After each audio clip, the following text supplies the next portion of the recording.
میں نے عبداللہ کا برا ہوا ہاتھ تھام کر مصافحہ کیا۔ اس نے بات جاری رکھی، اسی درگاہ کا ایک مجاور ہوں، خدمت کرتا ہوں یہاں آنے والے زائرین کی۔ میں نے غور سے عبداللہ کی جانب دیکھا۔ آپ اپنی گفتگو سے تو پڑھے لکھے لگتے ہیں، پھر یہ سب کچھ؟ میں نے جان بوجھ کر اپنی بات ادھوری چھوڑ دی۔ وہ میری بات سن کر ہلکے سے مسکرایا۔ شاید آپ بھی پڑھائی کا مقصد صرف کسی سرکاری نوکری کا حصول ہی سمجھتے ہیں۔ ویسے میں نے بھی کچھ صفحے سیاہ تو کیے تھے، لیکن یہاں آ کر پتہ چلا کہ اب تک صرف وقت ہی ضائع کرتا رہا۔ بہرحال آپ بتائیے، میں آپ کی کیا خدمت کر سکتا ہوں؟ نہیں، کچھ نہیں۔ دراصل میرے دوست نیچے ساحل پر میری رات تک رہے ہوں گے۔ آپ سے مل کر اچھا لگا۔ میں نے عبداللہ کے کاندھے پر ہاتھ رکھ کر اسے دبایا اور واپسی کے لیے پلٹا۔ پیچھے سے عبداللہ کی آواز سنائی دی، کوئی منت نہیں مانگیں گے آپ؟ میں مسکرا کر پلٹا، چلیں یہ وعدہ رہا، جب کبھی کوئی منت مانگنی ہوئی تو یہیں آپ کی اسی درگاہ میں آ کر مانگوں گا۔ امید ہے سنوائی ہوگی۔ میری بات سن کر عبداللہ بھی مسکرا دیا۔ مجھے انتظار رہے گا۔ میں اس کی جانب الوداعی انداز میں ہاتھ لہرا کر سیڑھیوں اتر گیا۔ نیچے وہ سبھی میرے لیے فکر مند ہو چکے تھے۔ مجھے دیکھتے ہی سب سے پہلے اینی برس پڑی۔ ساحر، یہ کیا مذاق ہے؟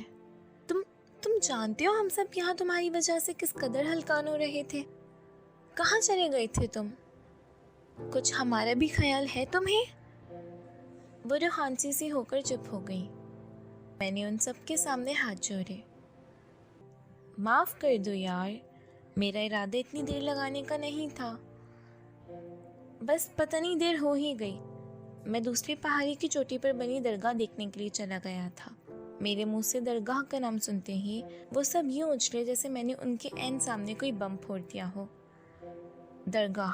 سیریسلی؟ ساحر تم؟ خیریت تو ہے نا؟ ان سب کی حیرت بجا تھی۔ ہم میں سے وہاں ایسا کوئی بھی نہ تھا جس نے آج تک درگاہ تو کیا عیدگاہ کی بھی کبھی زیارت کی ہو۔ ہم وہ تھے جن کے لیے لوگ منتیں مانگتے تھے۔ بھلا ہمیں ایسی جگہوں کی کیا ضرورت؟ ہم تو خود ایک نعمت کے طور پر اس دنیا میں وارث ہوئے تھے، جنہیں بن مانگے ہی اس جہاں میں سب کچھ میسر تھا۔ پھر بھلا ہمیں یہ کیا ضرورت تھی ان درگاہوں اور مسجدوں میں ماتھا ٹیکنے کی؟ ہم سے تو ہمارا خدا ویسے ہی صدا کے لیے راضی تھا۔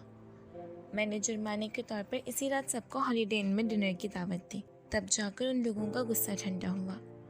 لیکن اینی ابھی تک روٹھی سی تھی۔ وہ مجھ پر دوسروں سے کہیں زیادہ اپنا حق سمجھتی تھی، اور اسی حق کا مان اسے یوں روٹنے پر مجبور بھی کرتا تھا۔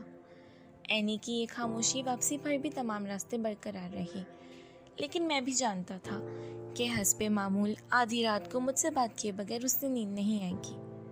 لیکن اس رات تھکن کی وجہ سے میں اس قدر گہری نیند میں تھا کہ نہ جانے کتنی گھنٹیوں کے بعد فون اٹھایا۔ دوسری جانب سے اینی کی پریشان اور کس قدر جھنجھلائی ہوئی آواز ابھری، اتنی دیر کیوں لگا دی فون اٹھانے میں؟ اس کے جھنجھلاہٹ پر مجھے ہنسی آ گئی۔ ابھی چند گھنٹے پہلے ہی تو تم نے درجنوں لوگوں کی موجودگی میں یہ عہد کیا تھا کہ اب آئندہ تم مجھ سے کبھی بات نہیں کرو گی۔ تم جانتے ہو نا میں تم سے بات کیے بنا نہیں رہ پاؤں گی۔ یار میری کیا مجال کہ میں گورنر صاحب کی اکلوتی بھتیجی کے سامنے ذرا سی بھی اکڑ دکھانے کی جرات کر سکوں۔ مجھے جیل جانے کا کوئی شوق نہیں ہے۔ مذاق مت کرو ساحر، میں بے حد سنجیدہ ہوں۔ میں سیدھا ہو کر بیٹھ گیا۔ اچھا بولو، کیا چاہتی ہو؟ دوسری جانب سے اینی کی شرارت بھری آواز ابھری۔ تمہیں؟ اچھا تو یہ تم سنجیدہ ہو؟ اینی نے ایک ٹھنڈی سی آہ بھری۔ یہی تو مسئلہ ہے، تم نے کبھی میری محبت کو سیریس ہی نہیں لیا۔ اینی پر ایسے دورے مہینے میں ایک آدھ بار ضرور پڑتے تھے، اور لگتا تھا کہ آج کی رات پھر انہی راتوں میں سے ایک تھی جب ہماری زوردار بحث ہونے والی تھی۔ لیکن آج میں اس بحث کے موڈ میں بالکل بھی نہیں تھا۔ اوہ کم آن اینی، تم جانتی ہو کہ میں یہ محبت وغیرہ پر بالکل یقین نہیں رکھتا۔ محبت صرف جسم کے حصول کی درخواست کا ایک مہذب ذریعہ ہے، بس ایک لفظ ہے اپنی خواہشات پر پردہ ڈالنے کا، اور کچھ بھی نہیں۔ وہ میری بات سن کر چپ سی ہو گئی، پھر آہستہ سے بولی، میں تو تمہیں یہ دعا بھی نہیں دے سکتی کہ تمہارے دل کی بنجر زمین پر یہ خودرو پودا اگ جائے اور اس کے کانٹے تمہاری روح کو بھی اپنی کاٹ اور چبھن سے زخمی کر دیں۔ तुम्हारा कसूर नहीं है साहिर, शायद ये मेरी आज़ाद ख्याली ही मेरे जज्बे को बेवक्त करने का बाइस बनती है। Good night. एनी ने फ़ोन काट दिया। मैं हैरत से फ़ोन को देख रहा था। इस लड़की को क्या हो गया है अचानक? आज से पहले तो कभी इसने इस कदर टूटे हुए लहजे में मुझसे बात नहीं की थी। फिर मैंने खुद ही अपने दिल को तसल्ली दी कि शायद शाम की बियर ने अपना असर इस वक्त देर रात को दिखाना शुरू किया होगा। मैंने करवट ली और फिर आंखें धीरे धीरे बंद होती चली गईं। अगले चंद दिन तक मैं हर बड़ी अमेरिकन गाड़ी को देखकर न जाने क्यों चौंक सा जाता था और मेरी नजरें दूर तक उस गाड़ी का पीछा करती रहती, लेकिन मुझे वो गाड़ी दोबारा नजर नहीं आई। पता नहीं वो इस शहर में रहते भी थे या फिर कहीं और से इस दरगाह की हाजिरी के लिए आए थे। मैं खुद भी नहीं जानता था कि मेरी इस बेचैनी की असल वजह क्या थी। और फिर सबसे पहले काशिफ ने मेरी ये कार यात्रा महसूस कर ली और चौथे दिन उसने मुझसे आखिरकार पूछ ही लिया, क्या बात है यार, ये आजकल हर बड़ी अमेरिकन गाड़ी को देखकर तुम उसके पीछे ही क्यों पड़ जाते हो? मैंने उस रोज़ दरगाह पर होने वाली तमाम वारदातों से तफसील से सुना दी। ओहो, तो ये बात है, मैं अब समझा। मेरा यार दरअसल गाड़ी नहीं बल्कि गाड़ी वाली की तलाश में सरगर्दा है। यार किसी को तो बख्श दो यार। जो हुलिया तुमने उस लड़की का भी अभी बयान किया है, उससे एक बात तो कंफर्म है कि she is not your type. Oh shut up यार, ऐसी कोई बात नहीं है। मुझे सिर्फ एक तजस्सुस है कि आखिर इस शहर में ऐसी कौन सी फैमिली है जो मेरी तरह गाड़ियों का शौक रखती है, लेकिन मैं उससे वाकिफ नहीं हूँ। काशिफ बोला, ये भी तो हो सकता है कि वो लोग इस शहर से ताल्लुक ही ना रखते हों, कहीं और से किसी दूसरे शहर से वहाँ आए हों। यही तो उलझन है कि ये बात कैसे मालूम की जाए कि वो लोग कहाँ से आए थे। पता नहीं क्यों, लेकिन मैं उस लड़की की उदास आंखों में छुपी दास्तान पढ़ना चाहता था, लेकिन अफसोस नहीं पढ़ पाया।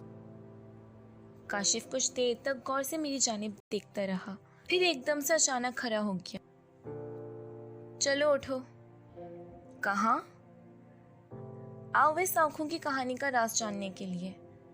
चलो यार, अब देर ना करो। मैं काशिफ की आदत से वाकिफ था। एक बार जो बात उसके जहन में बैठ जाती थी, फिर उसे निकालना हम में से किसी के बस की बात नहीं थी। कुछ ही लम्हों बाद काशिफ की चरों की जीप तेजी से उसी सड़क पर रवां थी जो उसी वीरान साहिल की पट्टी की जानिब जाती थी जहां वो दरगाह वाक़ई थी। काशिफ ने जीप बिल्कुल सीढ़ियों के करीब लाकर खड़ी कर दी। मैंने हैरत से उसकी जानिब देखा। हम यहाँ क्यों आए हैं? तुम्हें वो गाड़ी यहीं नजर आई थी ना? तो अगर हमें उस गाड़ी का कोई सुराग मिल सकता है तो वो यहीं से मिले। चलो ऊपर दरगाह में चलकर कुछ सनगुन लेने की कोशिश करते हैं। मेरे पास काशिफ की बात मानने के अलावा और कोई रास्ता नहीं था। हम दोनों तेजी से सीढ़ियां फलांगते हुए दरगाह के सहन में जा पहुंचे। बाहर बैठे एक मुजाविर ने हमें जूते उतारने का इशारा किया। जूते उतारते हुए मैं कुछ याद करके चौंक सा गया। उस रोज भीड़ की वजह से शायद उस दरवाजे पर बैठे मुजाविर की मुझ पर नजर नहीं पड़ सकी थी, लिहाजा मैं जूतों समेत ही दरगाह के सहन में दाखिल हो गया था। मुझे तो इन आदाब का कुछ पता ही नहीं था, लेकिन अब्दुल्ला की तो नजर मेरे जूतों पर जरूर पड़ी होगी, तो फिर आखिर उसने मुझे जूते उतारने को क्यों नहीं कहा? मैं इसी सोच में गुम काशिफ के पीछे पीछे दरगाह के सहन में दाखिल हो गया। काशिफ ने धीरे से मेरे कान में कहा, मैं दरगाह के मतवली से उस कारी का सुराग लगाने की कोशिश करता हूँ, तुम यहीं ठहरो। मैं जानता था कि काशिफ ऐसे मामलात में पैसे की ताकत पर यकीन रखता है। वो जरूर मतवली के हाथ में 1000 रुपए रखेगा और उससे मालूमात हासिल करने की कोशिश करेगा। काशिफ तेजी से दरगाह के पिछले दरवाजे से निकलकर किसी जानिब गायब सा हो गया। मैंने गहरी सांस ली और पीपल के पेड़ों के पीछे रखे पानी की गड्ढों की जानिब पर गया। अचानक ही पेड़ों के पीछे से अब्दुल्ला आता दिखाई दिया। उसके हाथ में एक छोटा सा फव्वारा था, शायद वो फूलों को पानी देकर वापस आ रहा था। हम दोनों की नजर बैक वक्त टकराई। अब्दुल्ला ने खुशदिली से मेरा इस्तकबाल किया। अरे आप, क्या मैं ये समझूं कि मदद मांगने का वक्त इतनी जल्दी आ गया? मैं हंस दिया। नहीं, अभी वो वक्त नहीं आया। दरअसल किसी की खोज मुझे दूसरी बार यहाँ तक खींच लाई है। अब्दुल्ला ने गौर से मेरी जानिब देखा। मैं दुआ करूँगा कि आपकी खोज तशना ना रहे। थैंक यू यार।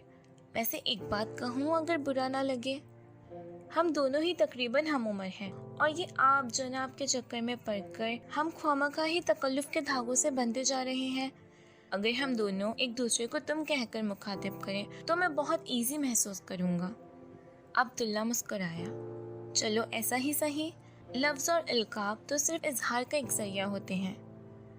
एक बात बताओ, उस दिन पहली मर्तबा जब मैं दरगाह तक आया था तो लाइल्मी की वजह से जूते उतारना भूल गया था, लेकिन तुमने मेरे जूते देखकर भी मुझे उतारने को नहीं कहा। क्यों? क्या तुम नहीं समझते कि इस तरह अनजाने में ही सही पर मैंने दरगाह की फर्श की बेहुरमती की थी?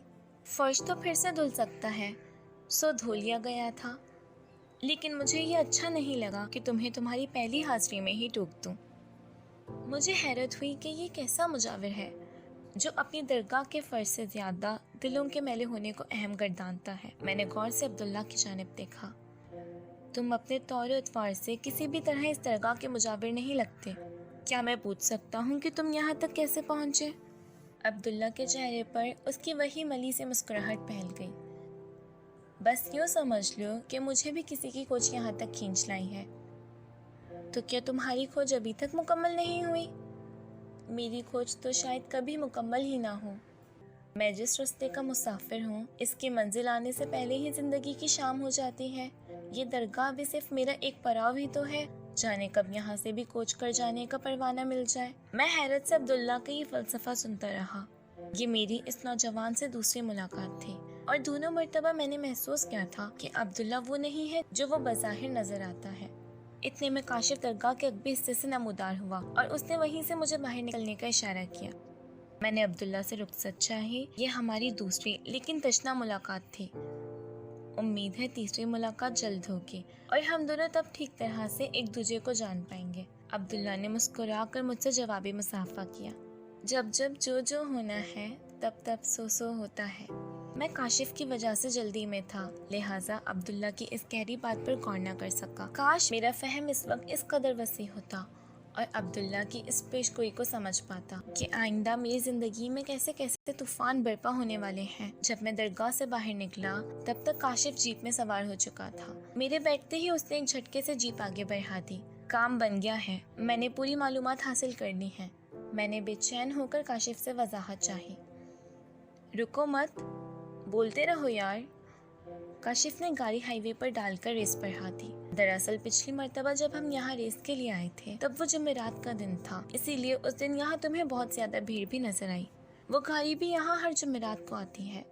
गाड़ी के मालिकान के बारे में तो मैं कुछ ज्यादा नहीं जान सका, बस इतना पता चला है कि कोई जत्ती पुश्ती रईस हैं। जिन दो औरतों को तुमने देखा था वो माँ बेटी हैं। कभी कभार उनके साथ लड़की का बाप भी चढ़ावा चढ़ाने आ जाता है। अलबत्ता माँ बेटी का गुज़िश्ता 2 सालों से ये मामूल है कि वो हर जुमेरात की शाम यहाँ आती हैं और हर हफ्ते हजारों रुपए का चढ़ावा चढ़ाकर वापस चली जाती हैं। तुम्हें ये सब कुछ किससे पता चला? मेरा मतलब है कि जुमेरात की शाम आने वाले ज़ायरीन की तादाद तो अच्छी खासी होती होगी। फिर उनके दरमियान एक खास खानदान को याद रखने वाला कौन हो सकता है? काशिफ जोर से हंसा। आपकी इसी मासूमियत पर तो कुर्बान जाने को जी चाहता है जनाब। यार चाहे हर जुमेरात सैकड़ों लोग दरगाह की ज़ियारत को आते हों, पर उनमें से कोई भी ऐसा नहीं होगा जो हर बार हजारों रुपए की नजर देता हो। और फिर उनकी गाड़ी और उनके रखरखाव को तो तुमने खुद नोटिस किया है। ऐसे लोग हजारों की भीड़ में भी हों तब भी उन्हें पहचाना जा सकता है। अब अपना सर ज्यादा मत खपाओ, सिर्फ 2 दिन की बात है यार। अगली जुमेरात को हम खुद यहाँ दरगाह के दरवाजे के करीब डेरा लगाए बैठे होंगे। सिर्फ एक बार कार का रजिस्ट्रेशन नंबर पता चल जाए यार, फिर इस खानदान का खोज लगाना मेरे भाई हाथ का खेल है। जस्ट वेट मेरी जान। अगले 2 दिन मेरी जिंदगी के शायद सबसे ज्यादा बेचैन शब बरोज थे, पर वक्त किसी तौर गुजर ही जाता है। सो ये 2 दिन भी कट ही गए और जुमेरात की सहपा मैं और काशिफ दोनों ही उसी पहाड़ी की चट्टान की चोटी पर बैठे उस कार का इंतजार कर रहे थे जहाँ से पहली मर्तबा मेरी नजर उस कारी पर पड़ी थी। वक्त भी उस कछुए की तरह धीरे धीरे सिरक रहा था जो दूर साहिल के किनारे पानी में उतरने की कोशिश में सरगर्दा था, लेकिन हर बार समंदर की एक बड़ी लहर उसे उठाकर फिर से दूर रेतीले साहिल पर पटक रही थी। मैंने भी जितनी मर्तबा अपनी कलाई पर बंदी करी देखी, मुझे यही लगा कि मेरी घड़ी के सुइयों को भी वक्त की ऐसे ही कोई मुंह और लहर उठाकर बार बार पीछे पटक देती है। शायद वो मेरा 13वां सिगरेट था जब अचानक काशिफ जोर से चिल्लाया, वो आ गई। میں متوقع انتظار کے باوجود یوں زور سے چونک کر پلٹا جیسے کوئی انہونی ہو گئی ہو۔ دور بل کھاتی سڑک پر وہی کار ریتو راتی دوڑی چلی آ رہی تھی۔